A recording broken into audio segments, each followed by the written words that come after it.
Hello everyone and welcome to another episode of Harebrained Games. Today we're going to do a review of a game called 303 Squadron by Michael Coman, done by Hobbity.u Games. This is a narrative, tactical game that features some of the brave Polish pilots fighting for the RAF over the skies of England in the Battle of Britain. Enough chit-chat, let's get into how it plays. Alright, let's take a look at what comes in 303 Squadron. You get a cloth map. I kind of know what those are for. I really don't know, but it's nice and clothy. Alright, big important thing though is you get this wonderful board. It is very well... It's in two sections, so you have to put it together because that's what two sections means.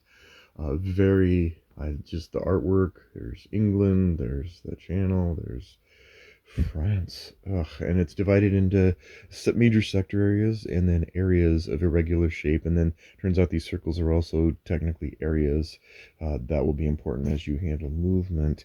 You also get a ton of great miniatures. You've got the different bombers, you've got the fighters. I've got them here organized in their special place. Here's an example of a close-up. This is a BF-110, apparently in the clouds. Come on. Focus, focus, focus. Anyway, you have, dang it. Apologies. There we go. So they are very well detailed. Very well detailed. And then you get stands with razors that will help so that you can kind of feel like they're over the water and not just tanks with wings on the ground. In each section you will have these, like, as the different groups are flying, you're going to get different colors to kind of help denote which groups match which fighters during the course of play. As well, each player is going to get a player board with two dials, one of which is for specialization, which comes into play in the advanced scenarios and campaigns and anything past the training mission. Basically, you get a few cubes to mark damage, the tokens. You get hits. This is the 4 points of damage that your plane can take. When you take a damage, usually they're off the board. I like to do it this way. You can, I don't, that, and then you've got, I lose a card. I don't get to fly automatically. I have to discard card, I have to lose a card, etc., etc. Anyway, damage sucks. Let's just put it that way. You've got ammo markers, and you've got dice that match each player's plane. That's what you got there. A variety of tokens. You get a lot of different custom dice for the enemy planes and for your own planes. You get maneuver tokens. These come into play as part of the resolution of combat. And then you get these handy dandy cards here. Then they give you, this is sort of the overview card for a given mission. We're going to be showing you the basics of training as an example, and then these other missions all come into play, hunting hunters, etc. You get that, and so that's cool. And then you also have events which happen. So not only are you going to play a mission, you're also going to see that certain events are going to occur. These can be sort of randomized based on the scenario. These cards are a little bit helpers, but they don't give you all the information. You also have these cards here that kind of tell you, like, during the course of play, what's going to pop up. Sometimes you won't know what's actually in a given area until you get close to it, and then you find out that they're really angry people, and there's lots of them, etc., etc. So you have all that. You have pilot cards. These are pilots, real world stories, real world special abilities that you will have assigned to you during the course of play. And that's pretty much the essence of what comes in the box. That said, the important things are, there is the rule book. The rule book covers all the details of how you play the game and what you can expect, solo rules, etc. And then the other important thing is the compendium. Now the compendium, this is what fills in the blanks for you. So we saw the training mission here. We're going to map it here, and this really gives you exactly what you can do in that training mission. A little bit of flavor text representing real world events. you get the description, and then you get kind of like what's your goal, what's the Luftwaffe's goal, how do you deploy units, when do you deploy units, where do they go, what patterns do they have. You'll notice I've got markers here. It's a little premature. Generally, I suspect people don't put the markers out until the actual sorties come on board, but in this case I did, to kind of show that wherever you go, like their natural movement, like there's going to be a patrol group of fighters here, a patrol group of fighters here, a bomber run is going to come in here. We're going to see that during the training mission, and that's how it rolls. So that's what you have. I also suggest for anyone playing this game that you go onto Board Game Geek and print yourself out this nice handy a summary, which is really good, especially for the scenarios that don't require France, like the training one. I can just set it here and be going over it while I'm handling the combat action. So that's it. That's what we have in 303 for the components. Now we're going to get into an example of play. Okay, we're going to do a sample run of the initial training mission. Now, I'm not going to go through the whole mission because I'm really just giving you an example of gameplay. There are a couple of playthroughs online that I will add to the links under this video that go through, one goes through the first 2 turns and another one goes through a solo session. And I'm really hoping that there will be other much more professional playthroughs of this game. It would really benefit from it. So what we're going to do first, and I didn't go over these cards, but they'll be part of the play. We're just going to go through and start. Now, we're going to play the training mission, and the training mission says that we need to shoot down 2 HE-111 bombers, 1 Bf-110, and 2 Bf-109s. On the other hand, the Luftwaffe, we're going to start in one of these 3 areas, which will be described more clearly in the compendium, and they have to reach Rochester. Let's go over that. So basically, we're going to have a couple sorties here and here. We're going to start with these on the map according to the scenario rules, and then on turn 3, the bombers and its accompanying fighter are going to be here, and their job is to go to Rochester. They don't even have to get to bomb it. They just have to get to it. Oh, that really bugs me. All right, and then there's also a turn track. Now, they say to start with 1 and go to 7. I just start with how many turns that the mission is allowed and go down to 0. That works better for my mind because you can see it's 7 turns or what you're allotted. All right, so we're going to begin. First off, we're just going to go down this list to show you its usefulness. There's always an event phase. Now, certain missions have event phases, which means on certain turns, you're going to pick from a group of these card here numbers, and it's going to create an event. That event is going to be described in the compendium, and it will tell you all you need to know about how to set up that event. These are kind of interrupts or alternate goals and objectives that can really, I'm not going to give it away, but that are going to add a little bit of spice to an already difficult mission. In this case, training, you're going to see that on turn 1, we're going to set 2 BF-10s on a certain space. Next turn, we're going to put down the Bf-109s that are going to patrol, and then on turn 3, that's when we're going to bring those bombers out, and that's when things start to get real crazy. This is a very simple mission, so this is probably maybe 1/5 of the complexity of some of the later missions, which is awesome. I've chosen 2 leaders. Each one gets certain cards. Everyone starts with 6 cards. This one's special ability is that his hand size is +1, so he gets extra, but we'll go through that again. So we don't have an event. We're going to do the choice. The first thing is, am I going to use my special ability or not? If I use the special ability, the rules say to turn it over and to note that you're going to use the special ability. Well, what happens if I don't want to use my special ability? Then you're going to get this awesome dice. This is what I call the bold and brash dice. This is the we don't care. We're the European equivalent of kamikaze, where you roll, and if you get that thumbs up, you can make that die whatever you want. If, on the other hand, you get this, where is it?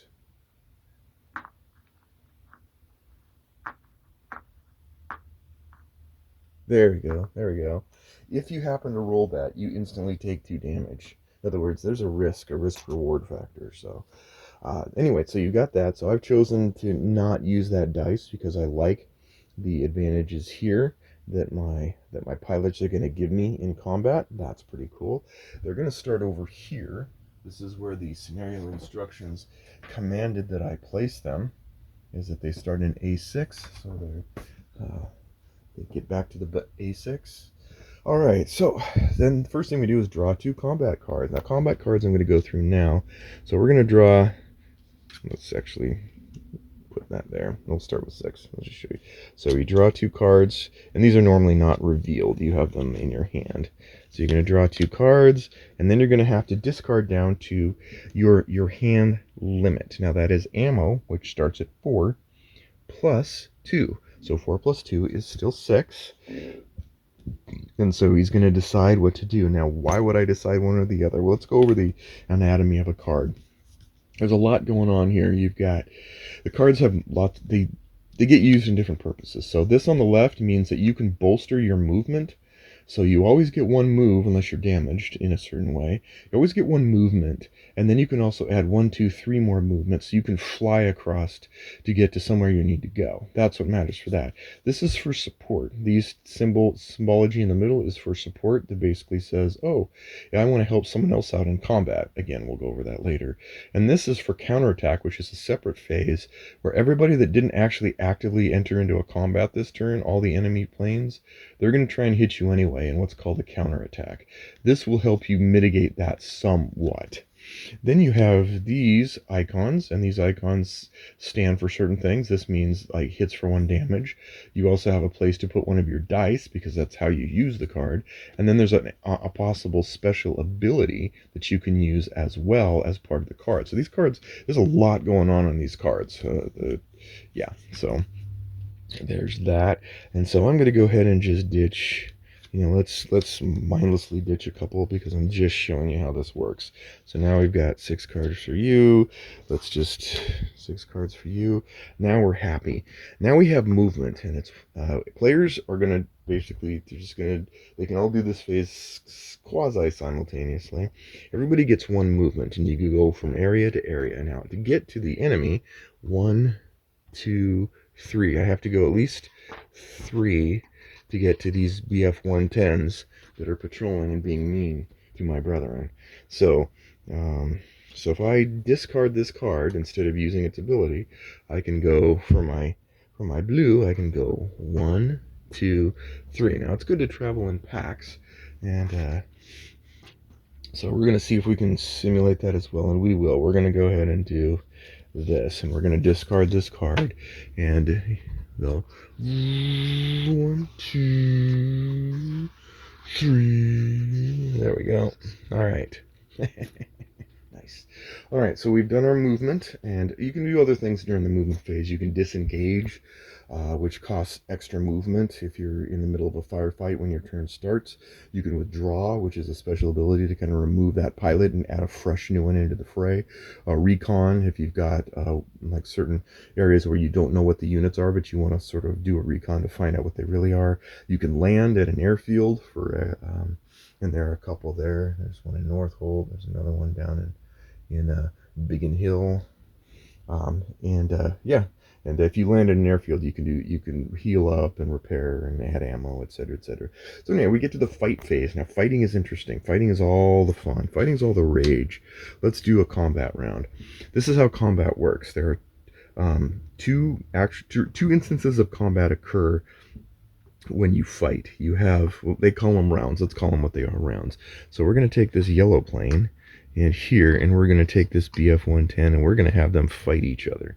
How are they going to fight each other? Well, here's how it goes. The BF-110 has a special card that tells you what dice it's going to use. It has toughness. I have to do 2 hits on it in a single combat round. Some of the fighters, you can just do you can hit them over multiple rounds in order to do damage to them. In this case, I gotta do like 2 damage to it.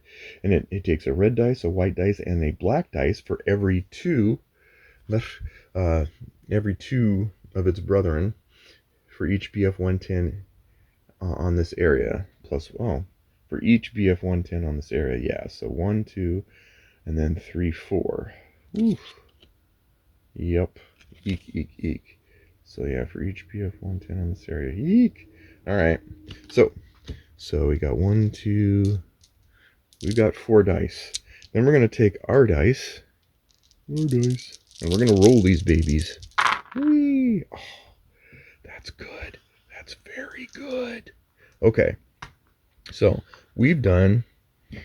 Now, this is it's a little bit quirky, but here it goes. We have to take one of our dice to use in combat this round, and the other one we save off for the second round of combat. There's a minimum 2 per customer on combat. You have to go through at least 2 rounds. That's just the way life works. So we're going to do that. Here we have an excellent roll. Look at that. We didn't get any of the nasty dice. We have one hit going against our plane. Now we could choose to evade it. There's hit, evade, reroll, and maneuver. Maneuver is a stalling tactic at times. It's a stalling tactic, or it's a way to disengage from combat on the next turn. Stalling means that when they normally go, they just have to discard a token. If you take a here's how that works. So if I rolled that, then I had an option to kind of stall them from moving forward. So it's advantageous in certain contexts. Here we're just dealing with attack or evade. Now this is where it gets interesting. We have cards we can use, and look, I can use, say, this card, and you pick 1 card per round of combat. So we're gonna set the evade aside. Let's just do that, and say we did this. Okay, we have that's nice. I mean, that's more hits than we need. What if we did this? Let's do this instead. Let's keep this one and do this one. Now look, we've got 1, 2. So we've got a hit automatically.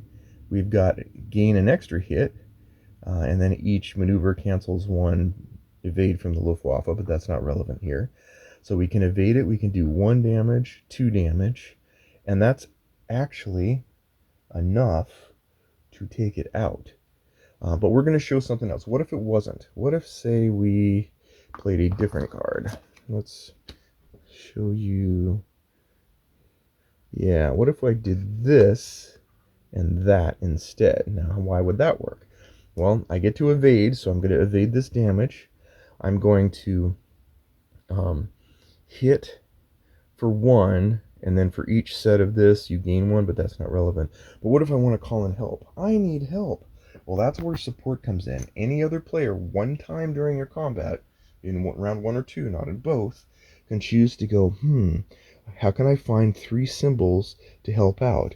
These are wild cards. So say, what's an example of one? Like, say we reuse this. Like you could add these symbols, and you get to add this card as a support card. All that matters is these symbols.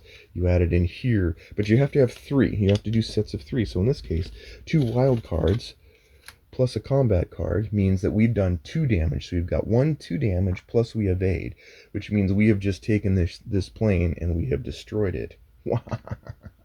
So that's great. That's how you can use the card play for the game. In this case, what we're going to do is we're not going to get rid of it. We're just going to do, let's just do this and evade it, because we want to show you what happens during the second automatic round. So let's say none of that happened. We evaded the damage, nothing happened on this round, and now we go and do the second required round of combat. We keep this dice, we don't re-roll it, but we do have to re-roll these. A little bit of advantage. Oh, now we got 2 hits. That special ability doesn't matter. We can now play a second card with that, or just play that, in which case we do 1 hit for no good, because we have to do 2 hits in a single round. We got 2 hits coming back. We can still use these, but now we can look at a different card that we can play to give more damage, and we're going to do this one. We're going to cover up that special ability. It doesn't matter. I'm going to put that there. We have our 2 evades, evade those, and 2 hits. At 3 hits, actually, so we've done overkill. But anyway, that is enough to take out this, and it's gone. Goodbye. And that's it. That's combat. Then we're done. We have successfully done that. We discard the cards, and we have now successfully taken out 1 of those BF-110s, which, according to the rules, is sufficient for our victory condition. So we've taken out 1 of the BF-10s. So now we have to take out the 2 BF-109s in round 2, and we have to take out the bombers in round 3. And that's combat. So we're going to pretend that that's good, and then let's say that we didn't. Okay, so he's done. This one should be attacking. He's not, but I'm going to show you this example of counterattacking. Say that both of these planes have done their job and they've attacked and shot and whatever, and there are planes left over. Say this one was not part of any fight. Say they both attacked with the same one or whatever. Then you do what's called a counterattack, and a counterattack takes the same amount of dice that you had before, and now you look at these little tiny icons up here. A counterattack says anybody that didn't attack actively is going to try and damage you. And then you have this little upper left corner. Look at that plane. It's a two propeller plane. So right now that means that both of those are going to take everybody in the area, every ally in the area is going to take a damage because of this plane's animosity. And I'm not entirely sure if it rolls. No, it's fine. So we're going to roll that, and we would take a damage, but again, we can look and see, do we have any cards with icons that help us mitigate it? We have one. We have one icon, and every player can play one card to eliminate one dice. Now that's cool when there's not many around. If you have a very large group of planes, you're probably going to take some damage because there's a lot of dice that are going to get thrown and not. So, all right, so we mitigated that damage. Nobody had to take any. We've survived the counterattack. Nobody got shot down, blah, blah, blah. So now we're going to go to the German movement. Now, Germans, if there was nobody here, they would be moving.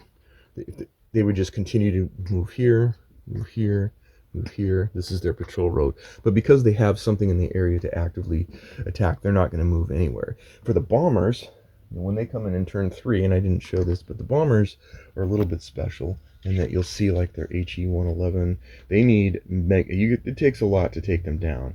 And they get extra dice for every pair of each other. So they basically feed on each other, and it takes a lot to take them down.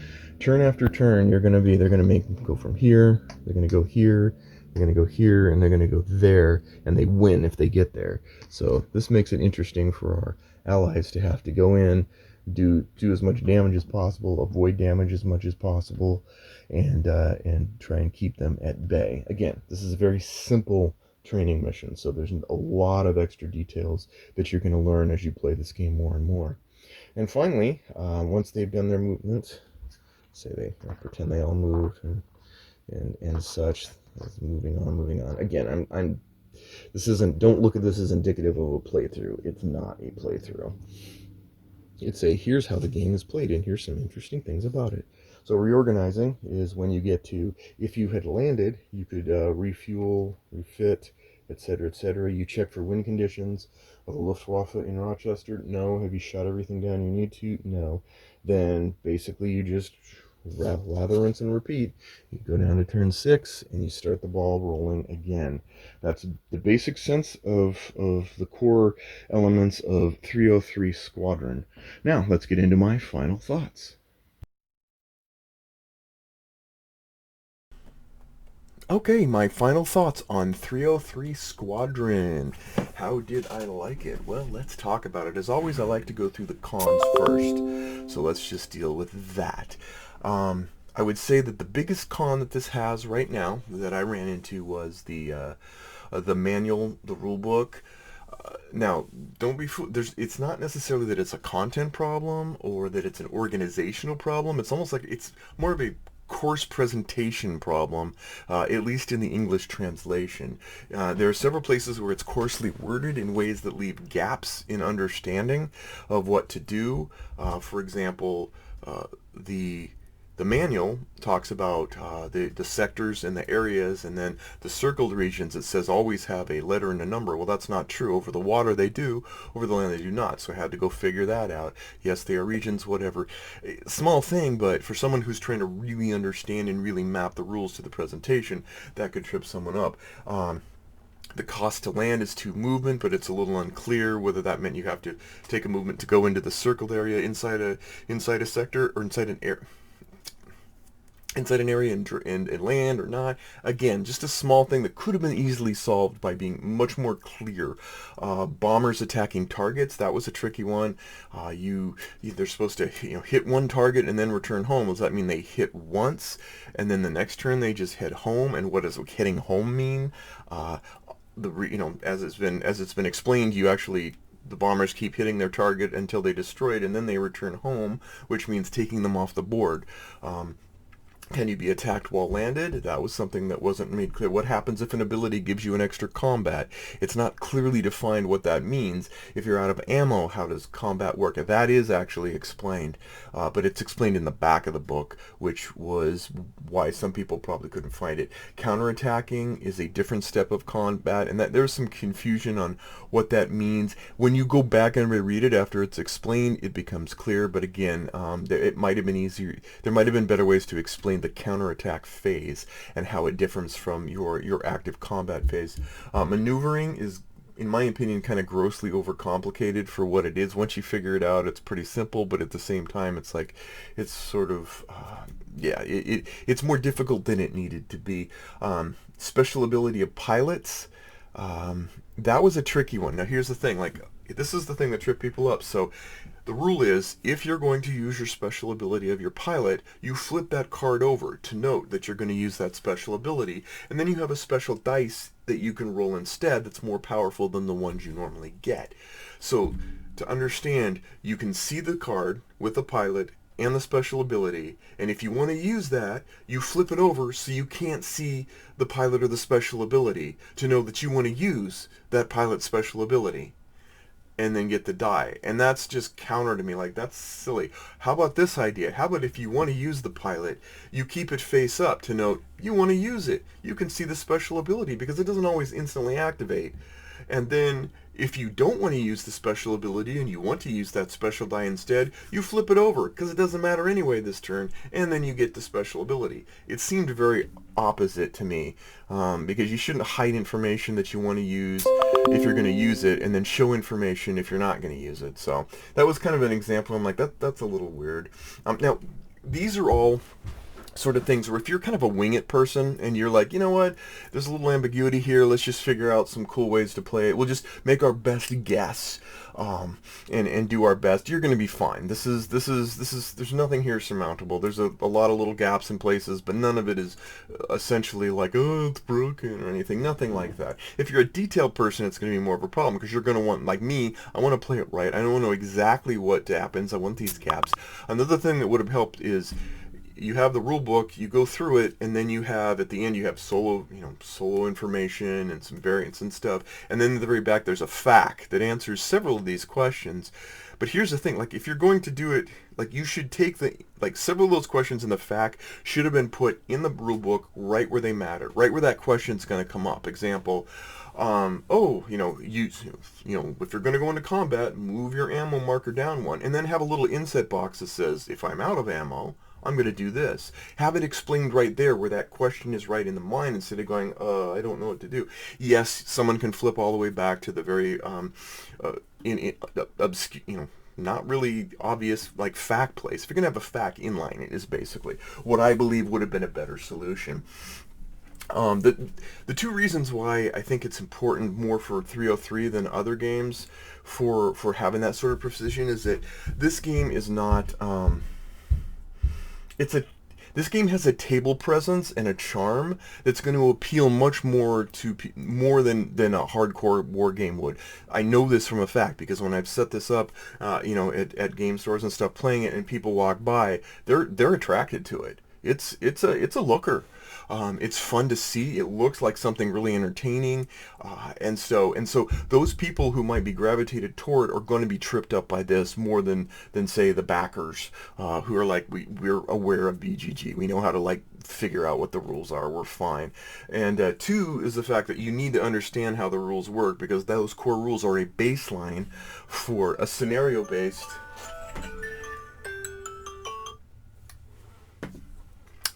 The other reason is that the core rules are a baseline for a scenario-based game where those scenarios tend to break those rules. And so you need to understand the rules to know how to break them, if that makes any sense, as opposed to, like, I think I get it. Again, this is more for, because it's such an attractive game that might reach an audience beyond the warriors of wargaming.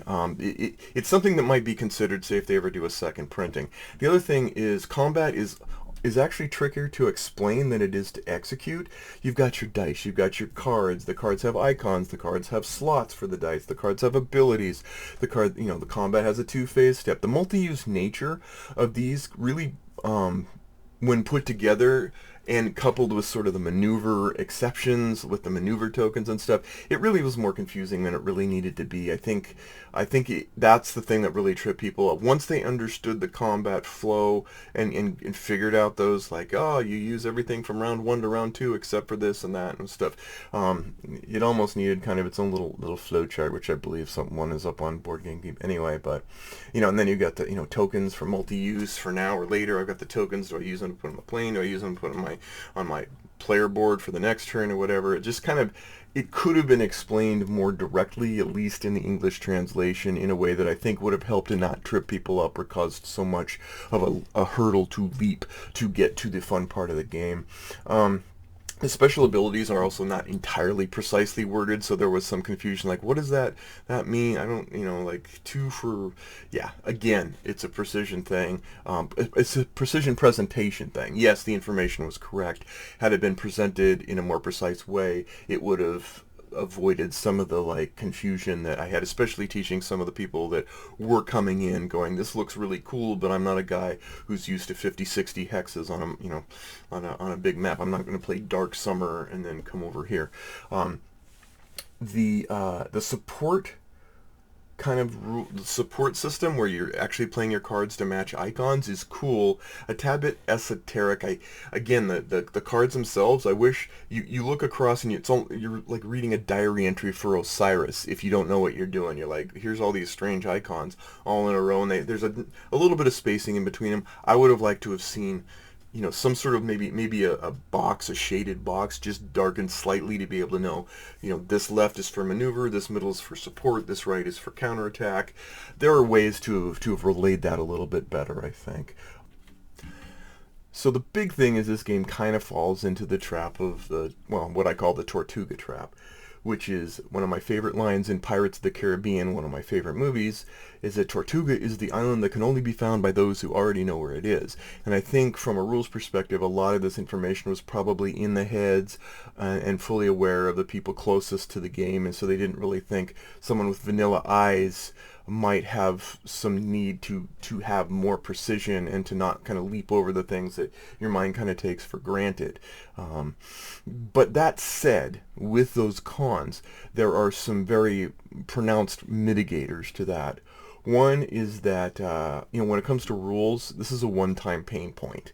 Once you know what you need to know, you can go right on into the game. And, this is a case where a lot of times when I have these rules things and I'm looking on BGG and I'm getting answers and whatever, there's a lot of times when I get to a certain point where I feel like I've hit like a mass, like, okay, I've asked so many questions, I've had so many things I need to know, I'm just going to set this game aside for a year or 6 months and then come back to it. And by then there's usually plenty of support information to kind of answer all the questions and stuff, and where I just set it aside. That's why some of the games that I bring in and I say, hey, I got this new game, but then you don't hear about it again for a while, and that's why. I can't do that with 303 because of the pros that I feel about the game. And so I did fight my way through it, and we got it figured out.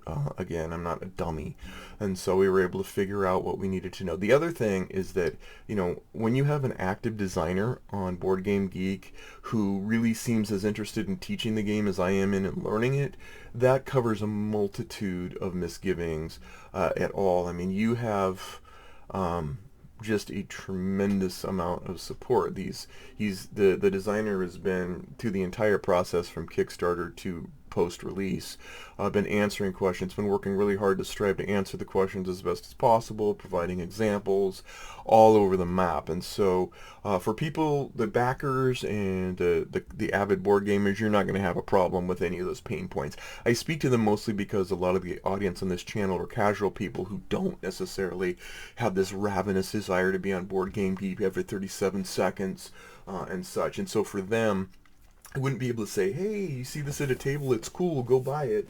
I would say, hey, you see this at a table, come play it, and I'll explain it to you, and then I'm pretty sure you're going to want to buy it. So that's it. Now let's get to the fun part, the pros. Okay, now we're into the pros. This is my favorite part. Let's talk about the things I love about this game, or perhaps just like the map. I love the map. It is big, it is bold, it is brash, it has got table presence. There were some people talking about how it was a little too big for the table. The table's too small for it. This game just feels and exudes just a ton of awesome, just like lavish flavor, and the planes being up above, you got them up in the sky, and you know, flying around. Like I said, it's a looker and it's awesome. Now let's talk about combat. Now I dinged it a little bit as far as being like maybe harder to explain than to use. I love the combat. This is a very orthogonal approach to your typical combat. This is not the simple die rolls of Memoir 44 going, my tanks have these, your tanks have that. Oh, look what happens. It's also not this recursive CRT checks of, say, Red Storm, you know, where you're delving deep into the bowels of a combat table to decide what happens. It's not that. It hits a very sweet spot with interesting decision chaining without the simulation aspects, without elevation, angle of attacks, you know, speed, you know, all those things, all those spatial things you're used to in an aerial combat. It sets those aside. It does speak to them, but it doesn't simulate them when it deals with the combat. You know, and the chaining, the double cards, the how to use it, the, you know, the choice of which die to use, all of it all emphasizes the stresses and the trade-offs of aerial combat rather than the general techniques of combat, if that makes sense. The support handling is top notch because this is a cooperative game only. It has it makes it very natural and smart to be able to go like, I have, you know, cards are a resource. You don't want to expend them lightly, but at the same time, man, he needs this. I can help him or her once, you know, like at this point, like the support makes sense. Like, I need some help over here. I got behind. Oh, he's on my 6. You know, stuff like that. I think that was really well handled. And I'm going to tell you, the narrative is exceptional. I love, this is a real world situation being written about and told, figured, like, this is, you have real pilots, you have real scenarios, you have real missions, you have real results. Everything just fits. I love the narrative. It absolutely fits everywhere here. You feel the excitement of the designer building these you know, this narrative situation over, you know, from years ago. Like, it feels like a movie sometimes to me. I love it. The scenarios, these aren't phoned in scenarios. These aren't, okay, now we're going to have 4 sorties instead of 3 or whatever. No, these feel like they're handcrafted scenarios. There's a lot of rules exceptions to fit those scenarios logically and historically so that you're getting a different experience. Sort of like Altered Quest, they don't, like in some other games where you pick and choose stuff. Yes, you have the base scenario, and it may not look like there's a lot, but there aren't, because you also have events that'll bring in different situations, side situations that you're going to have to contend with as well, and they're different every time, and so you're going to get a different experience. It's already stressful enough, then you add these stresses. You got a lot of back and forth. This game really speaks to the idea of communicating with your teammates, not just we'll see how you did and then we'll see whether I want to actually join you. It's like, okay, we got these things going on, we know what we can't let happen. This is great. Each one of these mission scenarios is painstakingly thought through and recreated with enough variance to not get dull, but enough of the essence of the real missions that they represent that you feel this, the incredible emotions, the emotions of what it feels like to just take on overwhelming forces armed with grit and bravado and, let's admit it, some insanity. And so that, you know, the campaign is great. I love the campaign issues. I love the additional, the convoy expansion. If you got the Kickstarter, is great. The other one's okay too. Solo variants, I like them. A little bit of differences in rules, but I think it works well as a solo game with the different rule sets they've got. I really have just props to the designer for how he really imbued a story and a narrative into a tight, exciting game. So, in summary, I have been waiting for this game for a long time, and I mean I've been waiting for a game that I thought I would get. There was a game called Undaunted, and it became a series, Undaunted Normandy, Undaunted North Africa, where it sort of seemed like it was going to show the ground level, troops on the ground, personal information, people, a real person you're representing, fighting. That didn't happen, and yet Undaunted turned out to be great in its own right. This is that game. This is that game that it's a real world historical narrative simulation that puts you at the eye level with the participants. It shows the human side of conflict represented with the, sort of the inspired by true events kind of feel. I love on a digital front, I love XCOM, I love Jagged Alliance. I like games where you have an investment into the soldiers, in this case pilots, that you're charged with commandeering. And this really brings that to life in the best possible way. I have been rooting for this game through its Kickstarter. Side note, someday I'll tell that story, but there were 2 Kickstarters I was backing at the time. One bailed out 2 days into it because it didn't get backed on day 1, and I got into quite the big kerfuffle with another well-known reviewer who just thought that anyone who it was like, look, don't quit. I don't like quitters. Not after 2 days. It was a great game too. And then this sucker that basically pluckily kept on going, it didn't fund on day 1. It took a while for it to fund, but they kept going and they showed just relentless pursuit, relentless support, and they made it happen. So basically this game, 303, went from being a big, bold, brash Kickstarter to having a big, bold, brash design that showcases the big, bold, brash, real-life heroes that it represents in World War II. This is not Memoir 44 with flaps. It's also not Red Storm Simpleton Edition. This is a gem in its own right, with its brash table presence complementing an addicting flow to the game that feels like a miniature aerial battle being waged on your table. It's great. Have I mentioned how much I like this game? Despite the initial brambles of learning, no lie, it's exactly what I have been hoping for and exactly what I think it tends to be. Whatever the Polish word for magnifique is, that is this baby. So anyway, thanks again, and we'll see you next time on Harebrained Games.